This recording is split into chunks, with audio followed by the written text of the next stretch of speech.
नमस्कार, बहुत बहुत स्वागत है आपका। रात के 9 बज गए। आप देख रहे हैं आपका पसंदीदा शो जनमत। जनमत एकमात्र ऐसा शो जहां आप इस कार्यक्रम में भाग लेते हैं, इसका हिस्सा बनते हैं, अपनी राय रखते हैं और उसी राय को हम साझा करते हैं आपके साथ, क्योंकि एकमात्र ऐसा शो है जहां पोल के माध्यम से आप हिस्सा भी लेते हैं, वोट करते हैं। सोशल मीडिया प्लेटफॉर्म एक्स पर जाकर वहां वोट तो आप करते ही हैं, नतीजे हम आपको दिखाते ही हैं। आज जो बड़े मुद्दे होने वाले हैं, आज किस पर हम चर्चा करेंगे, बहुत जल्दी से आपको दिखाएंगे। और सबसे बड़ी खबर जो आज रहने वाली है जनमत में, वो बात करेंगे प्रधानमंत्री नरेंद्र मोदी की। बिना किसी देरी के साथ आइए शुरुआत करते हैं सबसे पहले मुद्दे की, जहां बात होगी सबसे पहले प्रधानमंत्री मोदी की, जहां प्रधानमंत्री नरेंद्र मोदी ने राज्यसभा में राष्ट्रपति के अभिभाषण पर धन्यवाद प्रस्ताव के जवाब में कहा कि राष्ट्रपति ने न केवल देश की उपलब्धियों पर विस्तार से प्रकाश डाला, बल्कि आगे की दिशा भी स्पष्ट की। उनका अभिभाषण प्रेरणादायक, प्रभावशाली और भविष्य की कार्य योजना के लिए मार्गदर्शक रहा। प्रत्येक व्यक्ति ने इसे अपनी समझ के अनुसार व्याख्यात किया है। प्रधानमंत्री ने सबका साथ सबका विकास के सिद्धांत पर चर्चा करते हुए कहा कि यह केवल एक नारा नहीं, बल्कि हम सभी की जिम्मेदारी है। हालांकि कांग्रेस ने इसकी अपेक्षा करना उनसे निरर्थक है, क्योंकि यह उनकी सोच, कार्यशैली के अनुकूल नहीं है। उन्होंने कहा कि कांग्रेस जैसा बड़ा दल एक परिवार विशेष के प्रति समर्पित हो चुका है, इसलिए समावेशी विकास उनके लिए संभव नहीं है।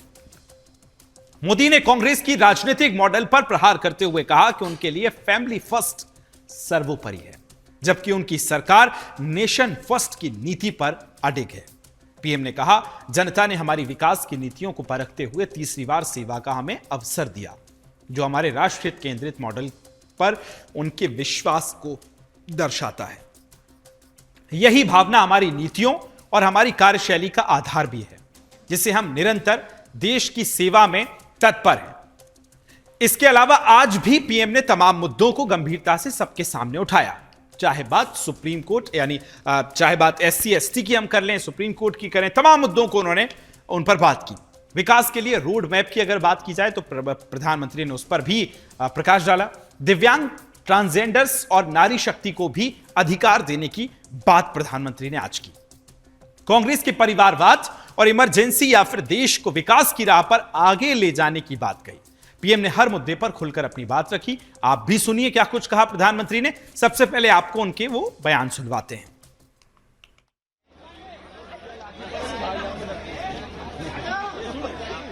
आदरणीय सभापति जी, हमारे देश में जब जब आरक्षण का विषय आया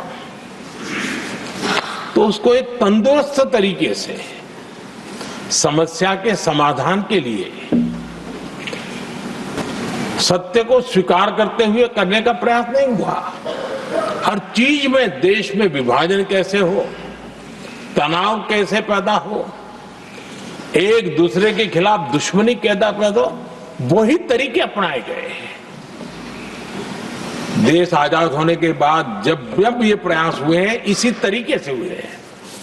पहली बार हमारी सरकार ने एक ऐसा मॉडल दिया और सबका साथ सबका विकास के मंत्र की प्रेरणा से दिया कि हमने सामान्य वर्ग के गरीब को 10% आरक्षण दिया, बिना तनाव के, बिना किसी का छीन करके। और जब ये निर्णय किया तो एससी समुदाय ने भी उसको स्वागत किया, एसटी समुदाय ने भी स्वागत किया, ओबीसी समुदाय ने भी स्वागत किया। किसी को भी पेट में दर्द नहीं हुआ, क्योंकि इतना बड़ा निर्णय, लेकिन करने का तरीका था सबका साथ सबका विकास। और तब जाकर के बहुत ही स्वस्थ शांत तरीके से पूरे राष्ट्र ने इस बात को स्वीकार किया। आदरणीय सभापति जी, सत्ता सुख के लिए, शाही परिवार के अहंकार के लिए इस देश के लाखों परिवारों को तबाह कर दिया गया, देश को जेल खाना बना दिया गया।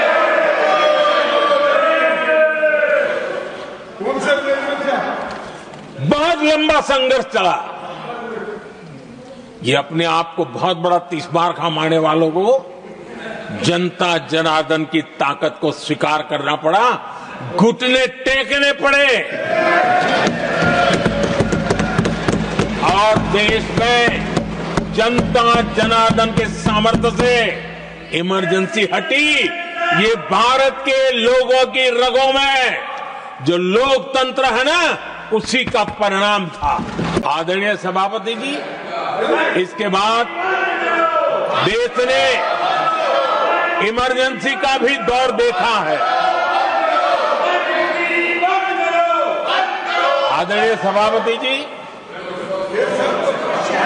इस देश ने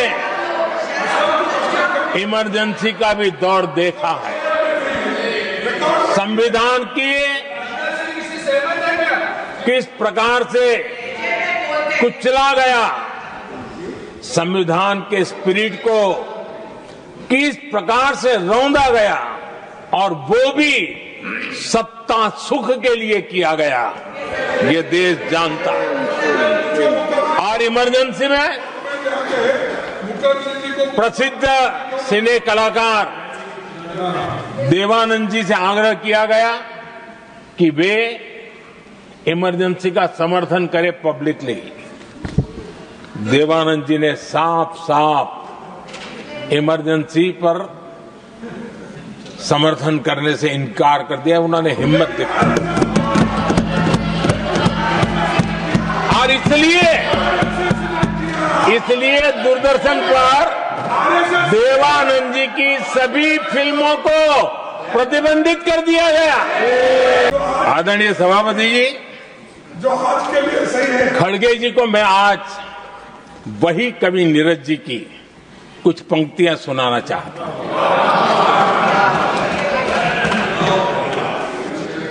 कांग्रेस सरकार का जो दौर था, उस समय नीरज जी ने ये कविताएं लिखी थी और उसमें उन्होंने कहा था, है बहुत अंधियारा, है बहुत अंधियारा, अब सूरज निकलना चाहिए,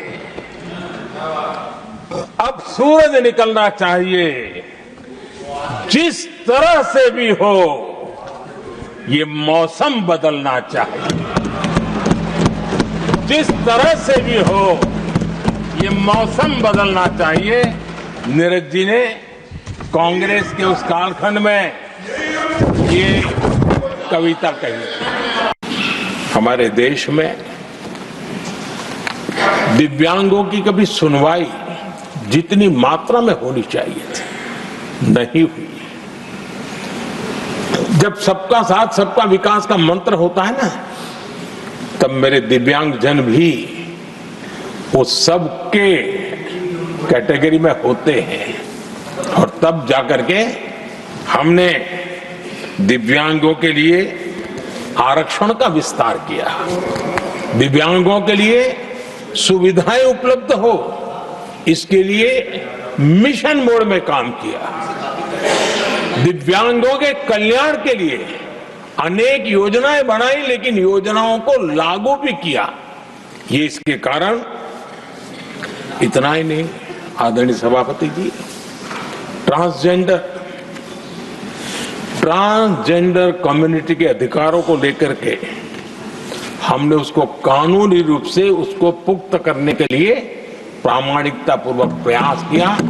सबका साथ सबका विकास के मंत्र को हम कैसे जीते हैं, ये हमने समाज के उस उपेक्षित वर्ग की तरफ भी हमने बड़ी संवेदना के साथ देखा। आदरणीय सभापति जी, भारत की विकास यात्रा में नारी शक्ति के योगदान को कोई नकार नहीं सकता है, लेकिन उनको अगर अवसर मिले और वो नीति निर्धारण का हिस्सा बने, तो देश की प्रगति में और गति आ सकती है। और इस बात को ध्यान में रखते हुए हमने ही, और इस सदन का पहला निर्णय हुआ, हम देशवासी गर्व कर सकते हैं, सदन इस बात के लिए याद रखा जाएगा ये नया सदन सिर्फ उसके रूप रंग के लिए नहीं, ये नया सदन का पहला निर्णय था नारी शक्ति बंधन। आदरणीय राष्ट्रपति जी ने भारत की उपलब्धियों के बारे में, दुनिया की भारत से अपेक्षाओं के बारे में और भारत के सामान्य मानवी का आत्मविश्वास, विकसित भारत बनाने का संकल्प, इन सारे विषयों को लेकर के विस्तार से चर्चा की है। देश को आगे की दिशा भी दिखाई है। आदरणीय राष्ट्रपति जी का अभिभाषण प्रेरक भी था,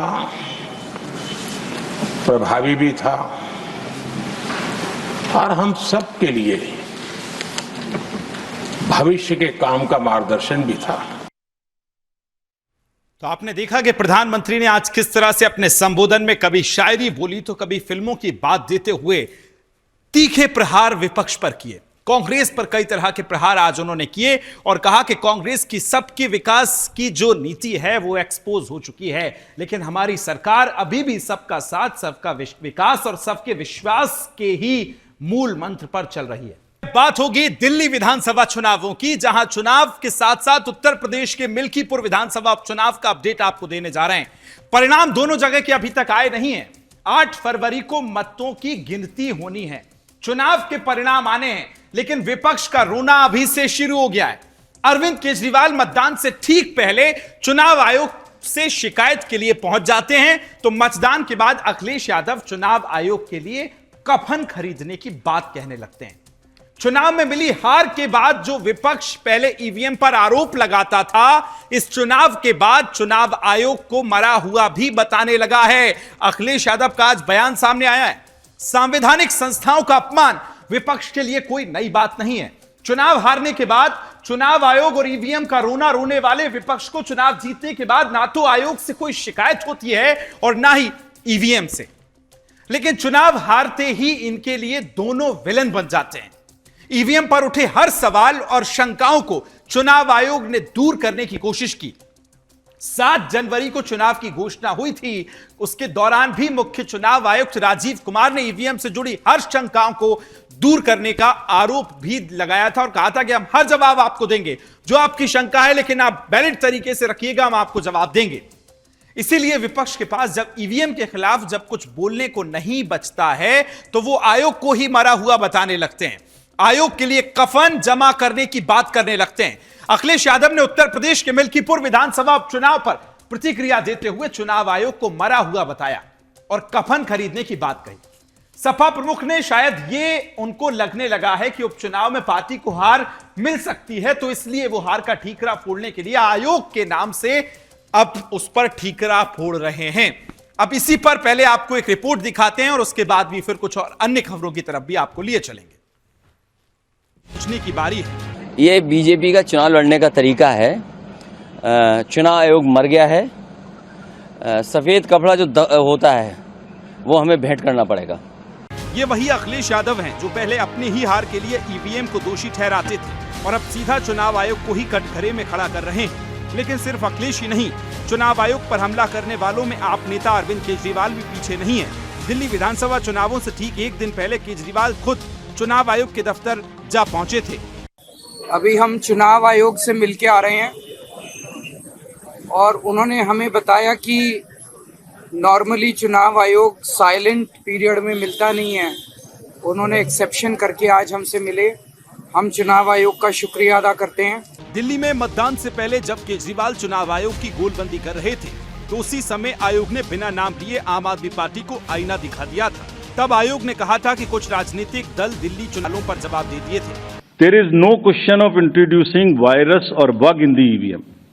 There is no question of invalid votes in the EVM. जब ईवीएम को लेकर चुनाव आयोग की पारदर्शिता साबित हो चुकी है तो फिर ये विपक्षी दल आखिर क्यों हार का ठीक रहा, कभी मशीनों, कभी आयोग, कभी प्रशासन। करता हूं कि एग्जिट पोल में बदलेंगे और दिल्ली की जनता ने माननीय प्रधानमंत्री जी के काम को सम्मान किया है। दिल्ली की जनता व्यवस्था परिवर्तन चाहती थी और उस परिवर्तन के लिए दिल्ली की जनता ने वोट किया है, तो परसों का परिणाम आने दीजिए। एग्जिट पोल पे विश्वास करना चाहिए। इस बार तो माहौल दिख ही रहा था जी, अब कुछ ही देर का इंतजार है और दिल्ली के लोग देश के साथ जुड़ना चाहते हैं, तेजी से तरक्की चाहते हैं, कहीं रुकना नहीं चाहिए काम। अरविंद केजरीवाल जी भी किसी को भी गलतफहमी ऐसी हो ही जाती है, चाहे कोई भी हो, क्योंकि अरविंद केजरीवाल 2 बार इसी प्रकार से लोगों को गुमराह करके और बहरूपिये का रूप अपना अदा करके कामयाबी दिल्ली में प्राप्त कर गए थे। अब लोग अरविंद केजरीवाल को समझ, अरविंद केजरीवाल उसी हवा में जी रहे हैं। अरविंद केजरीवाल ने लोकसभा के चुनाव में भी ये कहा था कि जो विधायक है इनके एंटी इनकम्बेंसी है, ये घर बैठ जाए और लोकसभा के चुनाव में मेरे नाम से मैं चुनाव जीतूंगा, और वोट जेल के नाम से मांगी थी अरविंद केजरीवाल ने। तो क्या हुआ लोकसभा में? तो अरविंद केजरीवाल को लोकसभा के बयान याद दिलाने चाहिए। अरविंद केजरीवाल को नकार दिया है दिल्ली के लोगों ने। एग्जिट पोलों की सरकार से भारतीय जनता पार्टी खुश है तो अपनी सरकार बना ले, एग्जिट पोल के ऊपर अपना एक मुख्यमंत्री भी बना ले, कुछ मंत्री भी बना ले।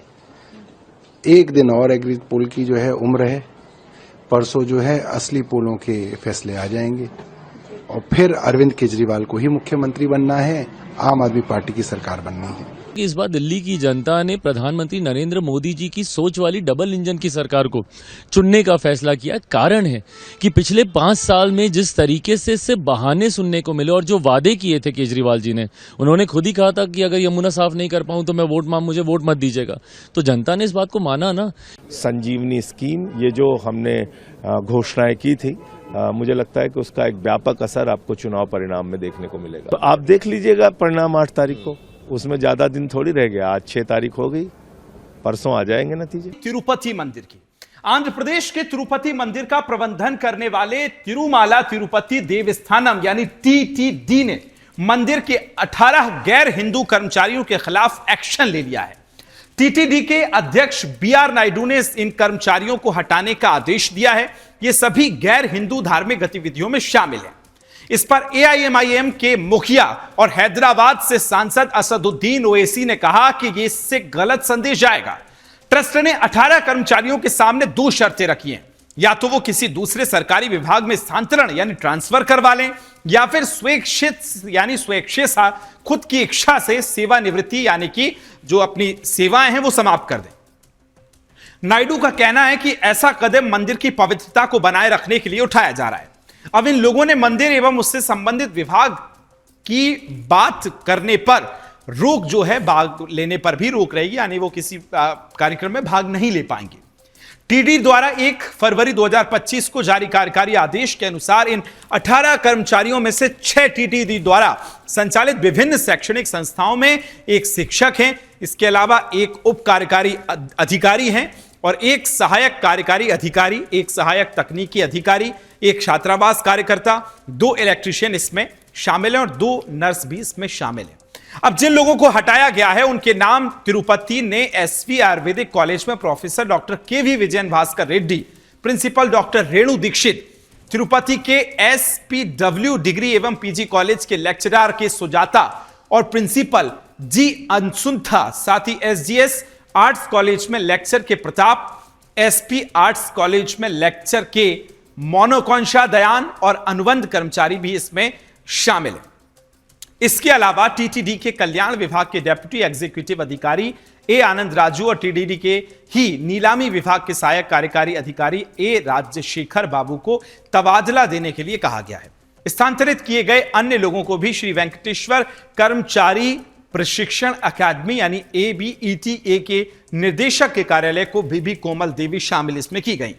इसके अलावा TTD के बिजली विभाग में इलेक्ट्रीशियन M शेखर, BIRD अस्पताल की हेड नर्स T कल्याणी और स्टाफ नर्स A सौभाग्य और S रोजी S पुअर होम के मेडिकल में भी अधिकारी जो हैं वो इसमें शामिल किए गए। तो आप समझते हैं कि किस तरह से इस पूरे मामले को लेकर बड़ा एक्शन जो है वो लिया गया है और BRS का विकल्प भी इनको दिया गया है। दरअसल नवंबर 2024 में TTD की बैठक में गैर हिंदुओं को मंदिर एवं उससे संबंधित विभाग से स्थानांतरित करने का प्रस्ताव पास किया गया था, जिसके बाद यह फैसला लाया गया है।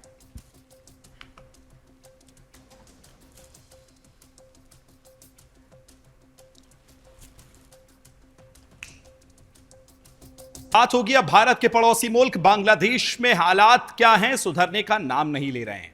ऐसा क्यों?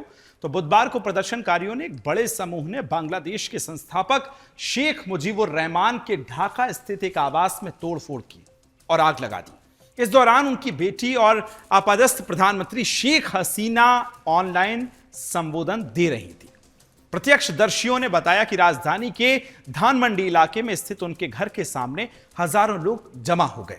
सोशल मीडिया पर हसीना को रात 9 बजे अपना संबोधन देना था, जिसके बाद शाम को ही लोगों ने बुलडोजर से जुलूस का आह्वान कर दिया। दरअसल शेख हसीना की आवामी लीग ने गुरुवार को 6 फरवरी को बांग्लादेश की परिवहन व्यवस्था को बंद करके राजमार्गों सहित ढाका को बंद करने की योजना बनाई थी।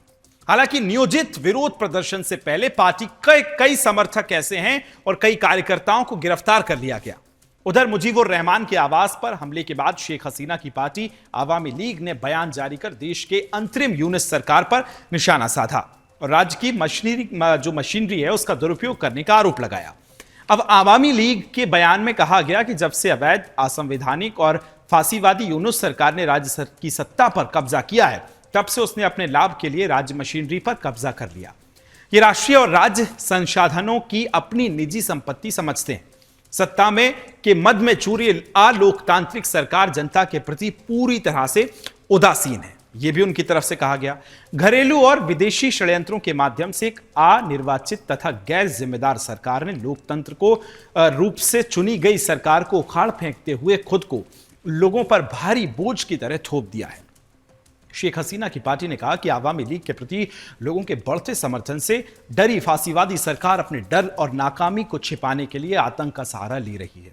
सरकार बार बार अन्यायपूर्ण और अवैध गिरफ्तारियों की धमकी देती है, लेकिन इस राक्षसी सरकार पर खूनी निगाहों के बावजूद आवामी लीग के नेता और कार्यकर्ता जनता के लोकतंत्र के अधिकारों की स्थापना के लिए संघर्ष जारी रखे हुए थे।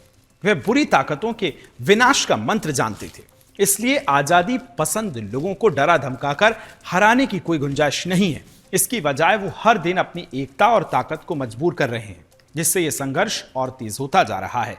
आवामी लीग ने कहा कि हम इस फांसीवादी सरकार को चेतावनी देते हैं कि सामूहिक गिरफ्तारियां बंद करो, नहीं तो परिणाम गंभीर होंगे। बंगबंधु की बेटी शेख हसीना आवामी लीग के नेताओं और कार्यकर्ताओं, केंद्रीय 14 पार्टी गठबंधन के सदस्यों और मुक्ति संग्राम की भावना को विश्वास में रखने वाले लोगों के खिलाफ उत्पीड़न के झूठे मामले दर्ज किए गए।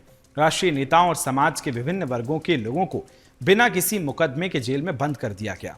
इन झूठे मामलों को तुरंत वापस लिया जाना चाहिए और सभी राजनीतिक कैदियों को बिना शर्त के रिहा किया जाना चाहिए, अन्यथा निकट भविष्य में हम एक अजेय जन आंदोलन के माध्यम से इस सरकार को गिराने के लिए दृढ़ हैं। उन्होंने ये भी कहा।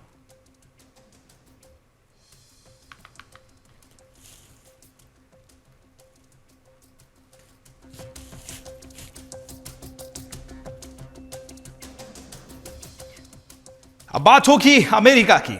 अमेरिका के राष्ट्रपति डोनाल्ड ट्रंप की पनामा नहर पर कब्जे की धमकी का असर अब नजर आने लगा है। पनामा में नहर से गुजरने वाले अमेरिकी सरकारी जहाजों के लिए शुल्क समाप्त करने पर सहमति जताई गई है।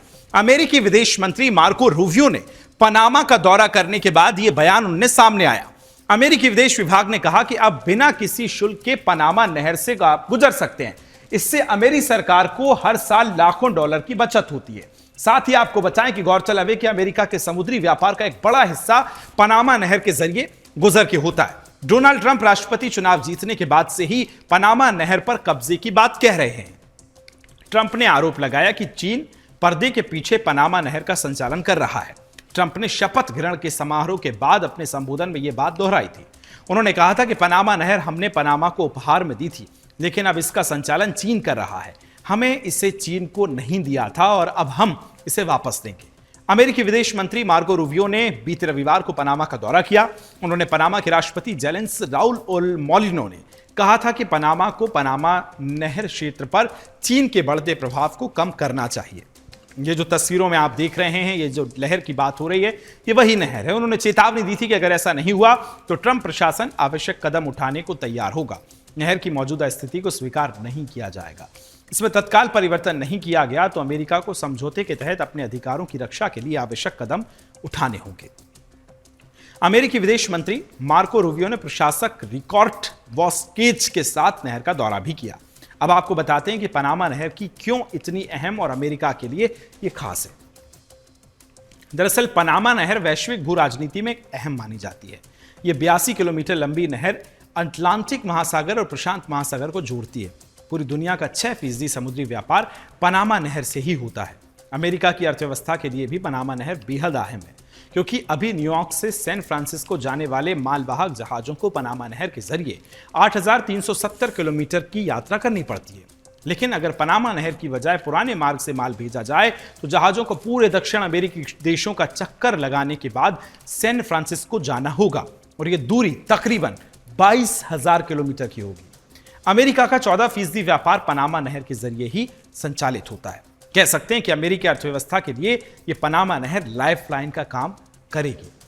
अमेरिका के साथ ही दक्षिण अमेरिका के देशों का की बड़ी संख्या में आयात निर्यात भी पनामा नहर के जरिए होता है।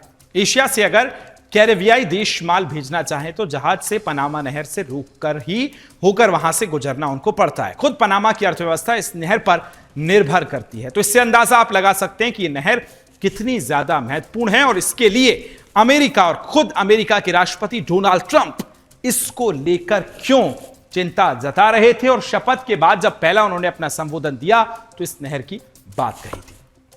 तो आज दिन भर के बड़े मुद्दे हमने आपको जनमत में दिखाए। क्या कुछ जनमत में खास था? कल फिर हाजिर होंगे ठीक इसी वक्त रात 9 बजे कुछ और जनमत के खास अहम मुद्दों को लेकर। तब तक के लिए मुझे और मेरी पूरी टीम को दीजिए अनुमति। नमस्कार।